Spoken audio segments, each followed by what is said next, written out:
दुनिया में सफलता की अनगिनत कहानियां हैं। हर कहानी अपने आप में अनूठी है।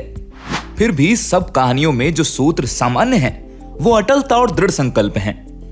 तमाम तरह की बाधाओं का सामना करने के बावजूद अपने सपनों का पीछा करने की अटलता और लक्ष्य को हासिल करने का संकल्प। ऐसी ही कहानी है उत्तराखंड राजकीय उद्यान नौगांव चक्राता देहरादून की, जहां एक महत्वाकांक्षी लक्ष्य निर्धारित किया गया और उसे प्राप्त करने के लिए अथक परिश्रम किया गया। ये तन्यकता, धैर्य और दृढ़ संकल्प लिए सफलता की प्रेरक कहानी है। उत्तराखंड सरकार द्वारा 21 दिन में रिकॉर्ड पौधारोपण कर world wide book of records में नामित होकर एक कीर्तिमान स्थापित किया गया। राजकीय उद्यान नौगांव में माननीय मुख्यमंत्री एवं माननीय कृषि मंत्री उत्तराखंड की महत्वाकांक्षी परियोजना के तहत 21 दिनों में रिकॉर्ड 16,951 पौधों का रोपण किया जा चुका है, जिसके अंतर्गत सेब के 11,661 पौधे, कीवी के 1,050 पौधे, चेरी के 590 पौधे, अखरोट के 250 पौधे, पल्म के 1200 पौधे, आड़ू के 1100 पौधे और खुबानी के 1100 पौधे शामिल हैं। इस उपलब्धि को हासिल करने के लिए उद्यान विभाग को कई चुनौतियों का सामना करना पड़ा।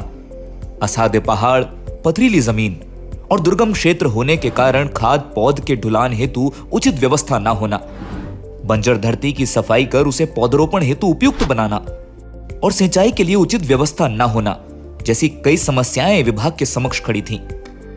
पर माननीय प्रधानमंत्री जी द्वारा देखे गए बागवानी और उद्यानिकी के प्रसार के स्वप्न, माननीय मुख्यमंत्री जी के उत्तराखंड को सर्वोच्च राज्य बनाने की परिकल्पना को साकार करने की प्रतिबद्धता और माननीय कृषि मंत्री जी और उद्यान निदेशक के कुशल मार्गदर्शन और दिशा निर्देशों के साथ एडीओ किरणपाल सिंह के समर्पण के सामने पत्थर चट्टानों की भी ना चली और अंततः उद्यान विभाग ने अथक प्रयासों से कई विकट चुनौतियों से पार पाया और ये मुकाम हासिल किया।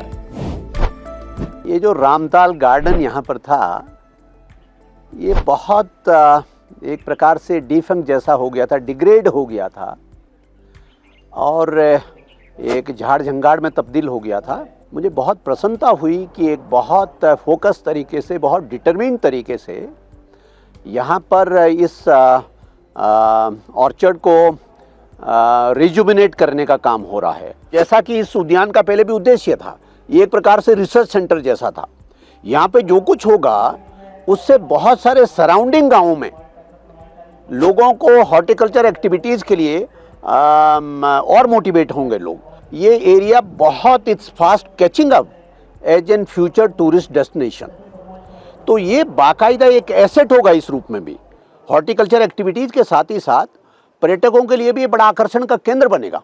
लोग रिवर्स माइग्रेशन की तरफ जाने की सोच सकते हैं।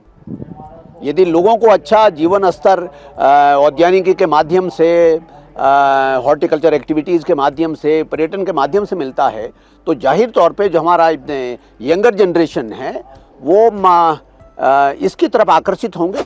मैं हृदय की गहराइयों से इस उद्यान विभाग के इस अभियान को बहुत बहुत शुभकामनाएं देता हूँ। उद्यान विभाग का उद्देश्य राजकीय उद्यान नौगांव को अंतर्राष्ट्रीय उद्यानों के समकक्ष बनाकर हॉर्टी टूरिज्म के केंद्र के रूप में विकसित करने का है।